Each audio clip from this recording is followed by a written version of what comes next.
দেখুন, আমি প্রতিবাদী মুখের সাথে সাথে প্রার্থী হতে পেরেছি আমার মা বোনের আশীর্বাদে।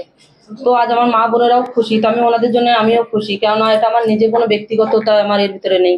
আমি যেমন গ্রামের মেয়ে ছিলাম, গ্রামের বধূ ছিলাম, যেমন গ্রামে যেমন গ্রামের মানুষ যে কর্মগুলো খেতেন, যেমন গরু বাছুর দিয়ে পুষে মানুষ একটা সংসারের ভিতর থাকতেন, আমি সেইভাবেই থাকতে চাই। আজকে রাজনীতিতে আমাকে লাগানো হয়েছে, আমাকে একটা পদ দেওয়া হয়েছে, তার জন্য আমি খুশি। কিন্তু আমার থেকেও খুশি আমার এই বসিরহাট লোকসভার প্রত্যেকটা মানুষের কৃতজ্ঞতা বোধ আছে বলে আজকে আমি এখানে আসতে পেরেছি।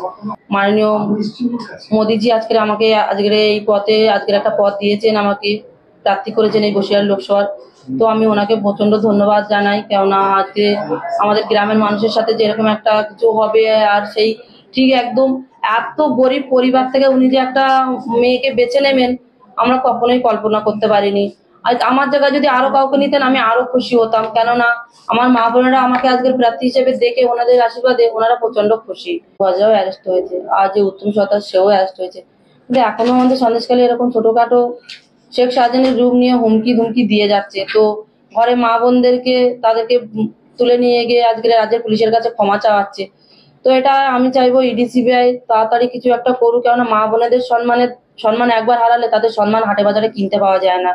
আমি চাইবো আজকের যে কেন্দ্রের থেকে যে আজকে ইডি সিবিআই কে তদন্ত করতে দিয়েছেন, আজকের মহামান্য আমাদের যে কলকাতা হাইকোর্টের থেকে যে ওনাদের অর্ডারটা দিয়েছে সেটা ওনারা পুরো করুক, যেটা আমাদের রাজ্যের পুলিশ করতে পারেনি, যে পুলিশের উপর আমরা এতদিন ভরসা পাইনি।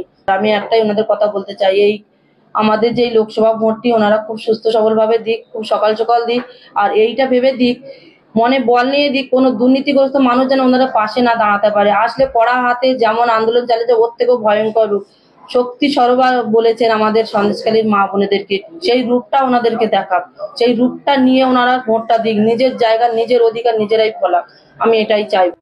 দেখুন, মুখ্যমন্ত্রীর বলার আর আমার বলার তো দুটোই পার্থক্য আছে।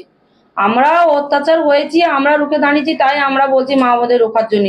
আর উনি মা বোনেদের সম্মান নিয়ে আজকে কাপড় দিচ্ছে, দামি দামি কাপড়। আমাদের মা বোনেরা কাপড় পরেনি, যে কাপড় আজকে তাদের পরিশ্রমের টাকা দিয়ে কিনে পরে যারা ছিনিয়ে নেয়, খুলে নেয়, রাস্তাঘাটে উলঙ্গ করে তাদের সম্মান নষ্ট করে, আর সেই কাপড় পরানোর কি প্রয়োজন?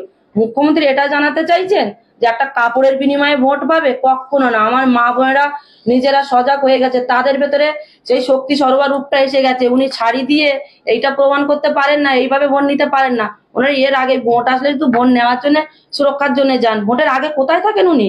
উনি কোথায় যায়, কোথায় গিয়ে সুরক্ষা দেয়?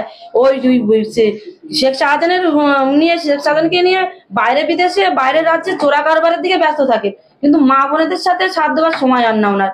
এত বড় একটা ঘটনা ঘটে গেল সন্দেশখালীর বুকে, শুধু সন্দেশখালী নয়, পুরো সন্দেশখালী, পুরো বসিরহাট, 7টা বিধানসভায় এরকম দুর্নীতিগ্রস্ত সন্দেশখালী প্রত্যেকটা ব্লকে ব্লকে প্রত্যেকটা এলাকায় এলাকায়। আজকে আমাদের যে প্রিয়াঙ্কা টেবিপাল গিয়ে যে মানে যে রিপোর্ট গুলো ওনাদের কাছ থেকে যে কেস ফাইল করাচ্ছেন, তো এখানেই অনেক প্রমাণ আছে, এখানে অনেক অনেক মা বোনেরাই রিপোর্ট করাচ্ছেন। তার একজন ভদ্র মহিলা আদিবাসী সমাজ কল্যাণে তার স্বামীকে তুলে নিয়ে গেছে আজকে 7 বছর, তার স্বামী এখনো ফেরেনি, সে বাইরের কলকাতা শহরে গিয়ে ফুটপাতে থাকেন, তার ঘর বাড়ি দখল করে নিয়েছেন। তাহলে মানুষ কোথায় বলতে পারছেন কি ওনা আজকের বিজেপি কে ভোট দেবে না টিএমসি কে ভোট দেবে? আর টিএমসি তো একদম পুরো গুন্ডা বাহিনী রেডি করে রেখেছে, ওরা পুরো গুন্ডা ফ্যামিলি, ওনা বলতে দুর্নীতি ফ্যামিলি, উনি শুধু রক্ত চেনেন। আর এই বিজেপি পরিবারে কখনো রক্ত বন্যা বওয়ায়নি। এই জায়গাগুলো অত্যাচার হয়েছে কে করেছে? আজকে টিএমসির গুন্ডা বাহিনীরা করেছে, আজকের ভারতীয় জনতা পার্টির লোকেরা তো করেনি। যেতে পারেনি সেটাই উনি বলছেন, কিন্তু যেতে পারেনি। এবার দেখুন, যেতে পারেনি বলে আজকে সন্দেশখালী মুখ্যমন্ত্রীও কিন্তু আসতে পারেননি।